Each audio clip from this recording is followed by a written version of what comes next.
Je veux que vous rentriez chez vous la tête haute et le pas allègre, ne pas écouter les mensonges de Satan et savoir que vous êtes un enfant précieux de Dieu. Dieu vous aime, il n'est pas fâché contre vous. Et si j'étais vous, j'irais me regarder dans le miroir une dizaine de fois par jour, me montrer du doigt et dire avec assurance, Dieu n'est pas fâché contre moi.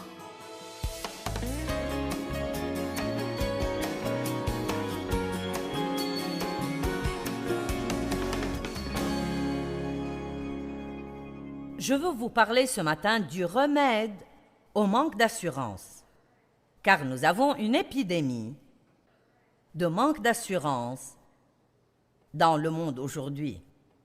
Des gens qui portent des masques et se revêtent de personnalités bidons et essayent de faire des choses qu'ils ne veulent même pas faire, qu'ils ne sont pas équipés pour faire ou doués pour faire, et essayent d'être comme quelqu'un d'autre qu'ils croient qu'ils devraient imiter.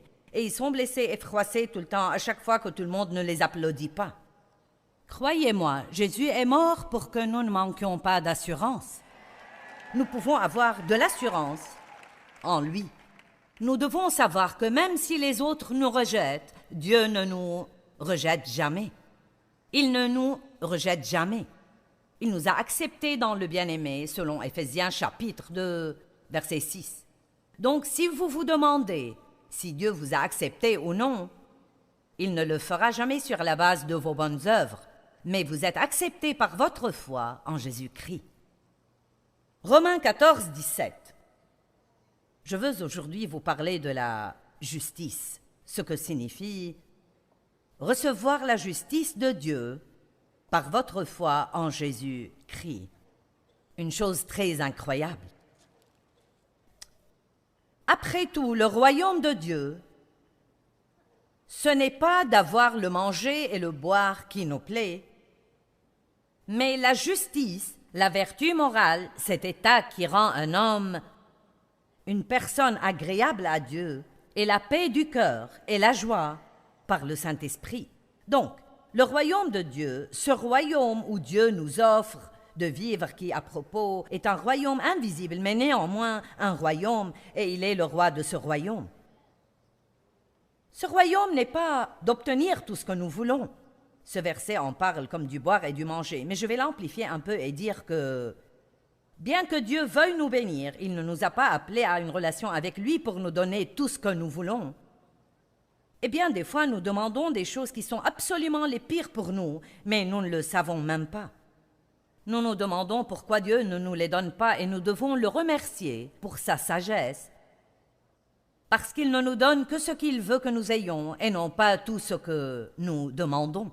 Vous vous rappelez le fils prodigue? Il a demandé son héritage et le père le lui a donné.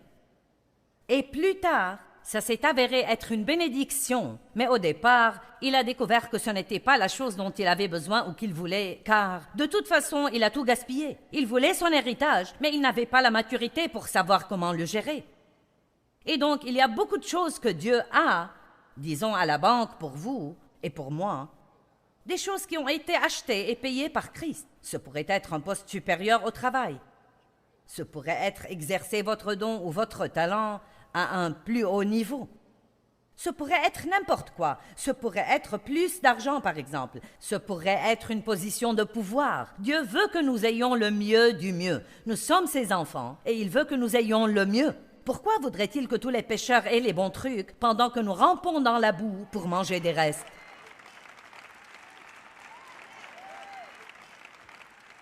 Certains pensent que c'est peut-être une bonne idée, mais vous n'en êtes pas sûr. Eh bien, je crois que c'est parce que pour si longtemps, nous avons senti que nous ne méritons rien et que servir Dieu, c'est donner sans rien avoir. Mais je suis ici pour vous dire que Dieu veut que vous soyez bénis, mais il veut que vous ayez d'autres choses qui sont plus importantes et nous devons avoir ces autres choses avant de recevoir ce qu'on appelle les bénédictions physiques ou matérielles. Le royaume de Dieu, ce n'est donc pas avoir tout ce que je veux. Ce n'est pas avoir la bonne étiquette sur mes vêtements ou conduire la bonne voiture ou avoir le bon poste au travail ou les bons amis. Le royaume de Dieu, c'est le plus grand avantage du royaume, c'est la justice, savoir qui vous êtes en Christ, avoir la paix avec vous-même, ne pas vivre sous la condamnation tout le temps. Simplement, Dieu n'est pas fâché contre moi. Il m'aime bien que je sois un coquin parfois.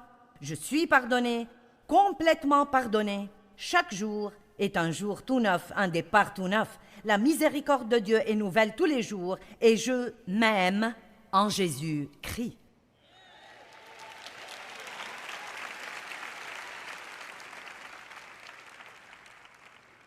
C'est la paix et la joie, la justice, la paix et la joie. Or, nous pourrions dire que les choses sont les avantages du royaume, mais le royaume, ce n'est pas des choses. Le royaume, c'est savoir qui vous êtes en Christ, avoir la paix qui surpasse toute intelligence, avoir la paix de ne pas avoir une conscience coupable, avoir une joie, un disciple et jouir de votre vie de tous les jours. Jésus dit qu'il est venu afin que nous ayons la vie et que nous en jouissions et que nous l'ayons abondamment, complètement jusqu'au débordement.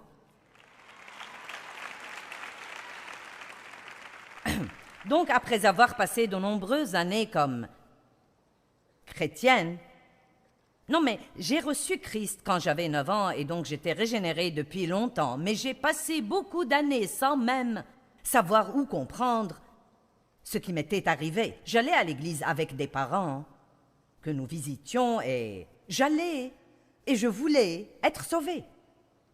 Et le pasteur n'a pas fait un appel à l'hôtel ce soir-là et j'étais déçue.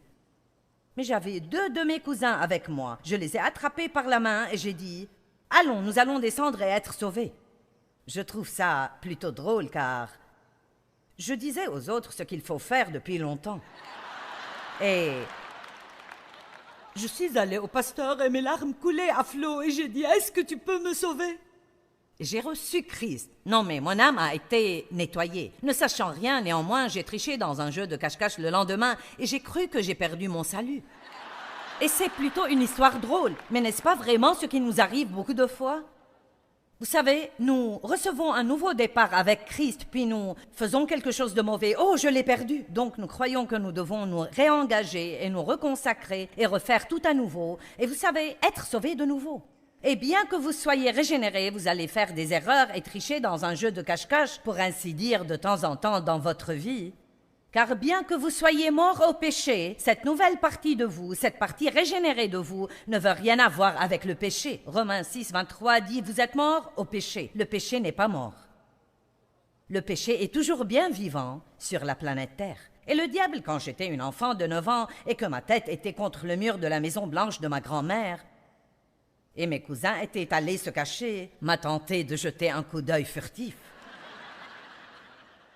Je ne savais rien sur résister à la tentation, donc j'ai jeté un coup d'œil et j'ai cru que j'ai perdu mon salut. Et à partir de ce moment-là, jusqu'à mon âge de 20 ans, c'est incroyable ce que le diable peut nous mentir et nous voler des choses que nous n'avons vraiment pas perdues, mais si nous croyons que nous les avons perdues, ce sera notre réalité. Et je me demande combien de gens qui sont ici, combien de ceux qui nous regardent à la télé, peut-être que vous aviez une fois une bonne relation avec Dieu, puis vous avez fait une grosse erreur et le diable a dit « c'est fini ».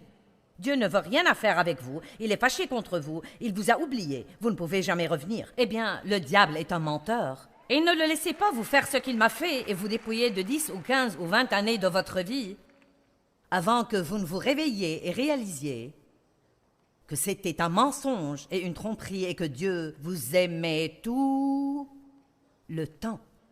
Il n'a jamais arrêté d'un iota de vous aimer. Et le fait même que vous voyez ce programme en ce moment, vous le regardez à la télé, ou vous avez mis ce CD dans votre platine laser, ou vous êtes une personne qui a décidé de venir ici aujourd'hui, ou peut-être quelqu'un qui vous a conduit ici et vous n'étiez même pas sûr que vous vouliez venir. Laissez-moi vous dire quelque chose. Dieu essaye de vous dire aujourd'hui qu'il se soucie de vous. Dieu a un bon plan pour votre vie. Peu importe d'où vous êtes venu, l'important c'est où aller maintenant. Allez, nous avons tous un passé. Le diable nous rappelle que nous avons un passé, mais je suis ici pour vous dire que vous avez un avenir. Nous avons tous un avenir et ne vous sous-estimez jamais. Donc, quand j'ai épousé Dave et qu'il m'a demandé si je voulais aller à l'église avec lui, j'ai été heureuse de faire ça. Je voulais aller à l'église et j'ai passé beaucoup d'années à être une personne religieuse. Et je sais que j'étais régénérée, mais je ne savais rien sur l'importance d'avoir une relation avec Dieu. Puis quand j'ai appris la foi et comment je pouvais espérer en Dieu pour avoir des choses, non mais j'espérais en Dieu pour toutes choses que vous pourriez imaginer. Non mais d'une plus grande maison à une promotion, à un manteau de fourrure et ainsi de suite. Non mais des choses stupides. Les dernières choses au monde dont j'avais besoin. J'avais besoin de caractère, j'avais besoin de maturité, j'avais besoin de grandir en Dieu, j'avais besoin du fruit de l'esprit. Et tout ce que je faisais était de demander à Dieu de me donner un tas de trucs.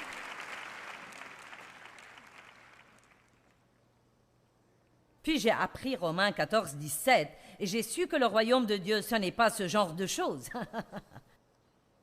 Mettez en suspens les choses que vous demandez. Vous ne vous aimez même pas.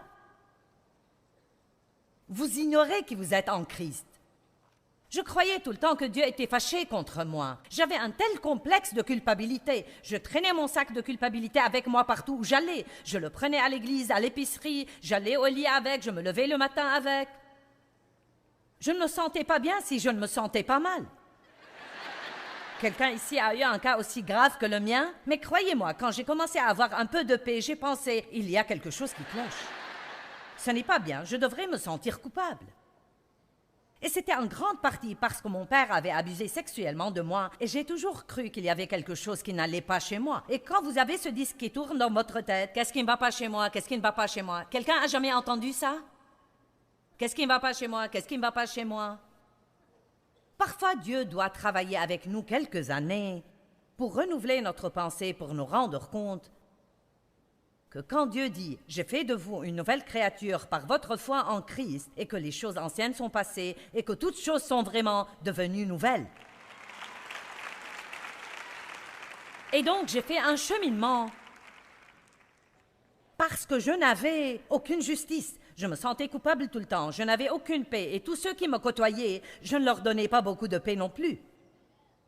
Qui sait que si vous n'avez pas de paix, vous pouvez affecter les personnes autour de vous s'ils vous le permettent?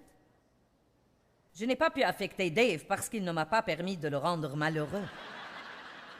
Et bien sûr, je n'avais pas de joie et je ne jouissais pas de ma vie. Et donc j'ai décidé d'abandonner les mauvaises recherches et de commencer vraiment à rechercher ce que Dieu voulait que je recherche. Et j'ai fait un cheminement pour apprendre qui j'étais en Christ.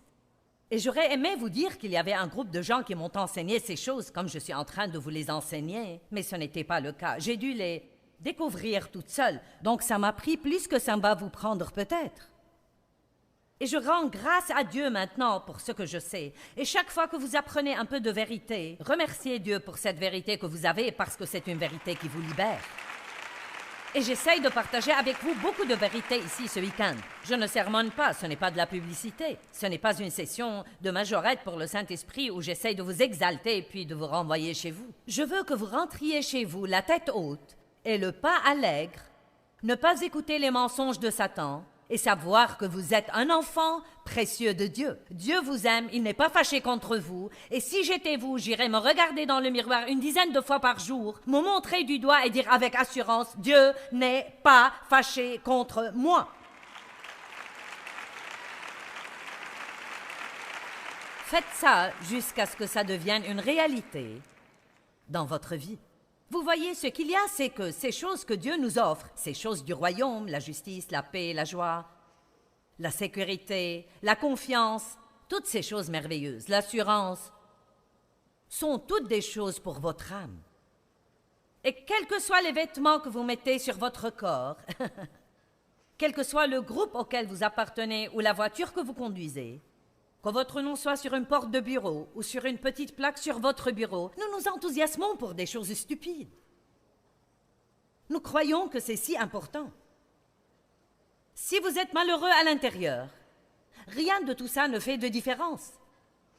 Vous me comprenez? Certains des gens les plus célèbres au monde sont certains des gens les plus malheureux au monde. C'est pourquoi beaucoup d'entre eux finissent par s'adonner à la drogue et se stimulent à quelque chose tout le temps. Ils ont tout ce que les gens croient qui les rendrait vraiment heureux. Et pourtant, ils ne sont pas heureux. Parce qu'on ne peut pas être heureux si on n'a pas la justice, la paix et la joie dans le Saint-Esprit. Et je ne parle pas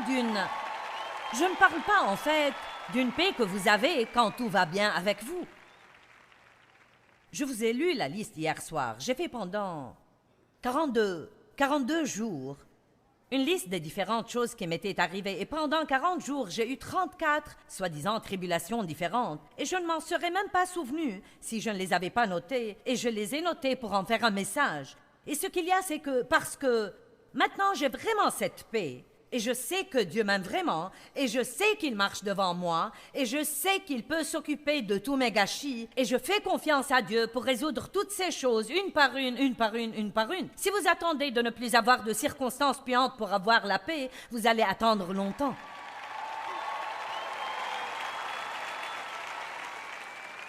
Et je vous dis que vous pouvez avoir la justice et être sûr que vous êtes juste devant Dieu. Je vais même vous dire que vous pouvez pécher et ne pas vous sentir condamné. Évidemment, je fais tout mon possible pour enseigner aux gens de ne pas pécher, mais 1 Jean 2:1 dit une chose merveilleuse. Mes petits-enfants, je vous écris ces choses afin que vous ne péchiez point. Tout dans la Bible a été écrit pour que nous ne péchions point, pour que nous sachions que nous pouvons vaincre le péché et nous élever à de nouveaux niveaux de sainteté et mieux nous comporter tout le temps.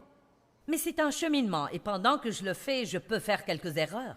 Je ne suis plus aussi mauvaise que je l'étais, ni aussi bonne que je voudrais l'être. Amen. Dieu merci, je ne suis pas là où j'étais, mais je ne suis pas là où je veux être. Je vais très bien et je fais mon chemin. Et l'ennemi n'aime pas ça parce qu'il veut vous donner l'impression que vous ne serez jamais bien avant d'arriver. Amen. Et ce n'est pas du tout la vérité.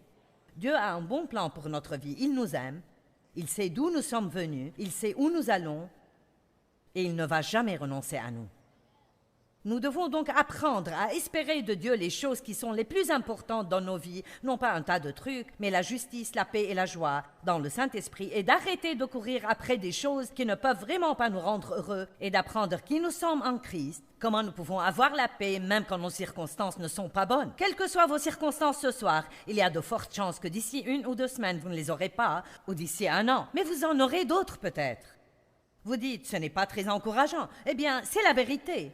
Et ce qu'il y a, c'est que nous pouvons les surmonter. Paul a prié pour connaître Jésus et la puissance de sa résurrection, la puissance qu'il a élevée au-dessus de toutes les choses dans ce monde pendant qu'il était dans le corps. Marchons dans l'esprit et soucions-nous davantage des choses spirituelles que des choses naturelles. Laissez-moi vous demander maintenant, qu'est-ce que vous passez la plus grande partie de votre temps à chercher? C'est entre vous et Dieu. Tout le monde ne doit pas crier, mais qu'est-ce que c'est?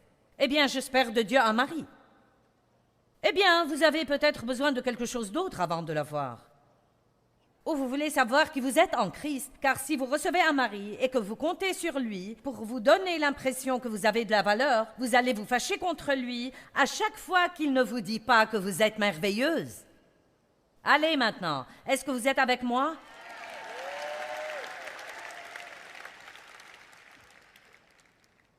Vous dites, j'espère en Dieu pour me donner des enfants. Eh bien, ayez d'abord un petit fondement de paix dans votre vie. Car vous ne devez pas avoir d'enfants avant de connaître la paix. Amen. Donc, apprenons à espérer en Dieu pour les choses importantes et non pas espérer en Dieu pour un tas de trucs qui viendront au moment opportun. Ce sont des avantages du royaume. Ils viendront au moment opportun. Nous devons nous revêtir de la justice. Sachez qui vous êtes en Christ. C'est si important de comprendre cette expression, en Christ. J'ai dit à quelqu'un il y a quelques nuits, quand j'étais en train d'étudier, j'ai dit, tu sais, j'enseigne tellement, et j'ai tellement enseigné pour tant d'années. Ce n'est pas quelque chose que je fais de temps en temps. Non, mais je n'arrête pas de faire ça. Et de temps en temps, quand je voyage et que je me lasse, je pense, je crois que j'ai déjà dit tout ça. Et je me demande si les gens se lassent d'écouter la même chose. Et je sais que ça n'a pas l'air d'être la même chose pour vous, mais la chose que je ne dois pas oublier, c'est qu'il y a des gens ici aujourd'hui et des gens qui nous regardent à la télé pour qui ceci est une nouvelle toute nouvelle. Vous n'avez rien entendu de pareil toute votre vie.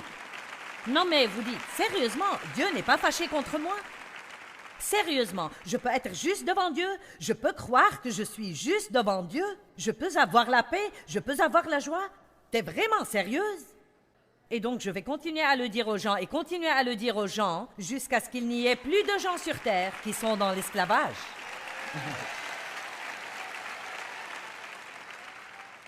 Donc nous y voilà, voyons Ésaïe 61.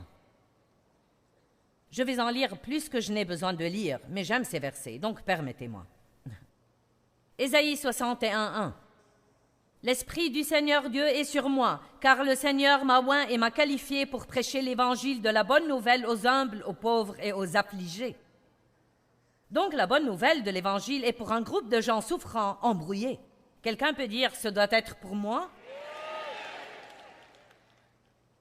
Il m'a envoyé pour bander et guérir ceux qui ont le cœur brisé. Donc si vous êtes ici et que vous avez le cœur brisé, devinez quoi? Jésus est ici pour vous aujourd'hui. Pour proclamer aux captifs la liberté, pour proclamer l'ouverture de la prison et l'ouverture des yeux aux prisonniers, pour proclamer l'année de la grâce du Seigneur, c'est l'année de la faveur de Dieu. Si vous ne savez rien sur la faveur de Dieu, vous devez vous instruire là-dessus. La faveur n'est carrément pas juste, mais quelqu'un va la voir, et j'ai décidé que si quelqu'un peut la voir, je vais moi-même la voir. Et je ne plaisante pas. Vous savez quoi? Vous pouvez en fait vivre dans la faveur de Dieu si vous l'espérez vraiment de Dieu. Nous devons prier et demander des choses à Dieu. Eh bien, si Dieu veut que j'ai ça, sœur, il me le donnera. La Bible ne dit pas ça. Elle dit dans Jacques 4, « Vous ne possédez pas parce que vous ne demandez pas. Vous ne possédez pas parce que vous ne demandez pas. » Quelqu'un d'entre vous a jamais demandé à Dieu de lui donner la faveur? Je demande ça à Dieu tout le temps. Il y a certains qui ont levé la main, mais là encore, je parie que plus de gens ici n'ont pas jamais une seule fois dit « Dieu, je te demande de me donner la faveur où que j'aille aujourd'hui. » Quand je prie, je dis « Dieu, je veux juste que tu te montres. Donne-moi une grâce radicale pour que ce soit évident que tu me favorises. » Vous dites « Tu ne crois pas que c'est un peu égoïste? » Non! Comme j'ai déjà dit, la faveur n'est pas juste. Dieu va la donner à quelqu'un et il vaut mieux que ce soit moi. Amen. Jésus est venu pour dire, je veux te donner la faveur. Tu es mon préféré. Je veille sur toi.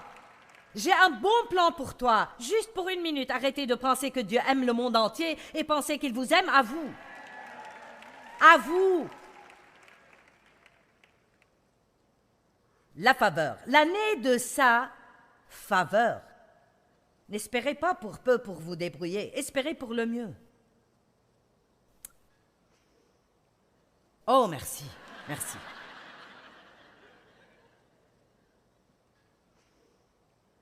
Verset 2, verset 3, quelque part. Nous sommes quelque part.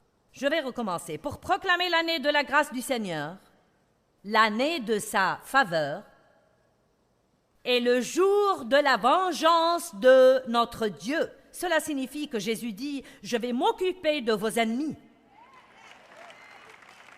À moi la vengeance, à moi la rétribution, dit le Seigneur. Mais maintenant, il y a un autre aspect à ça. Vous avez le privilège de leur pardonner et de ne pas être tourmentés par ce qu'ils vous ont fait pendant que vous attendez que Dieu s'occupe d'eux.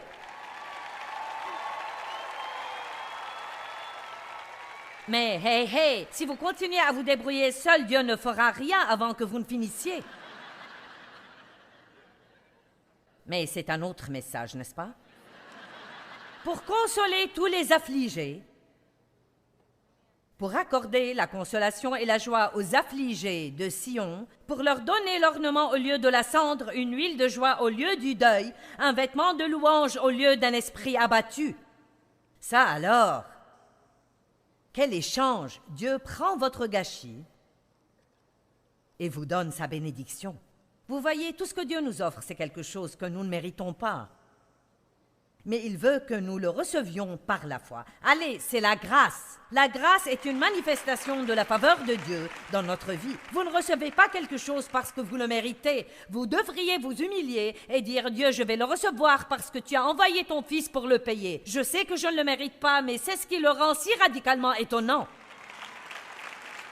Que quelqu'un s'exalte pour Jésus.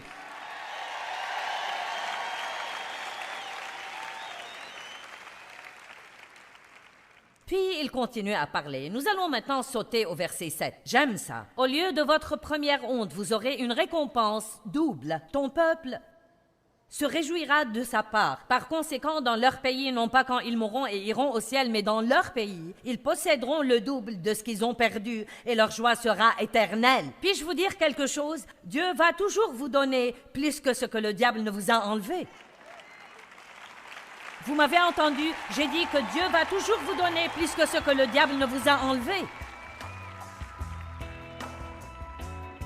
Si vous luttez avec le manque d'assurance, je vous demande d'avoir une petite conversation avec vous-même.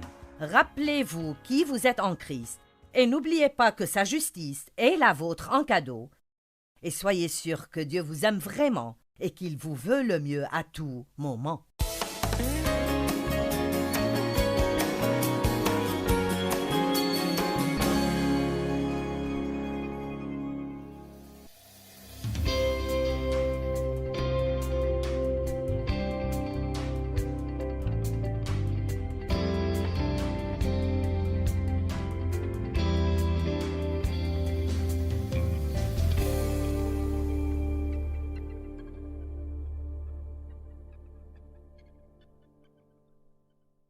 Thôi mong chờ vậy sao bật khóc trong ngu ngơ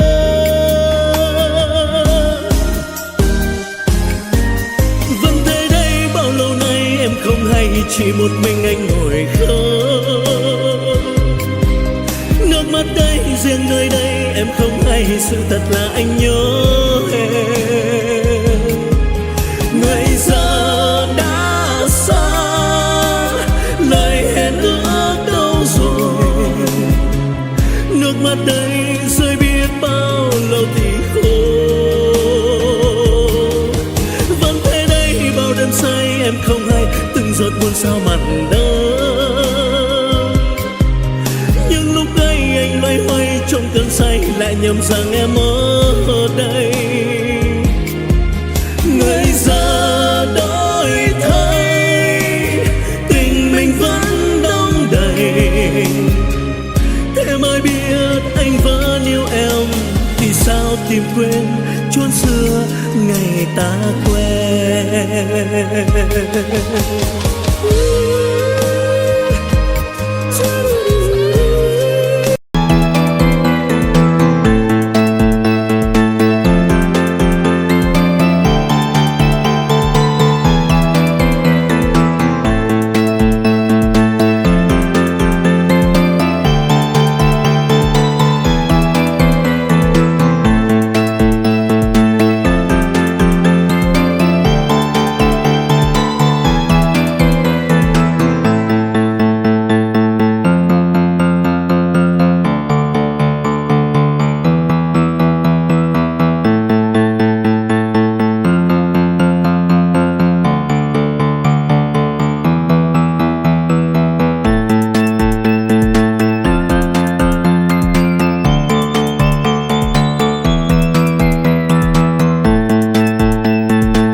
Hãy subscribe cho kênh Ghiền Mì Gõ để không bỏ lỡ